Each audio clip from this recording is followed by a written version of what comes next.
বাংলাদেশ গ্রাম police তাদের জাতীয়করণ সহ 7 দফা দাবিতে 14 আগস্ট থেকে 20 আগস্ট পর্যন্ত বাংলাদেশ প্রেস ক্লাবের সামনে আন্দোলনে নেমেছিল।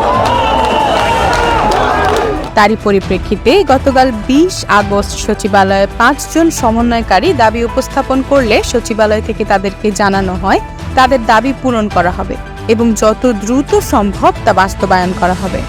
দাবি পূরণের ঘোষণা আসার পর বাংলাদেশ প্রেস ক্লাবের সামনে প্রধান সমন্বয়ক লাল মিয়াকে নিয়ে বিজয় মিছিল ও উল্লাস প্রকাশ করেছে গ্রাম পুলিশ বাহিনী।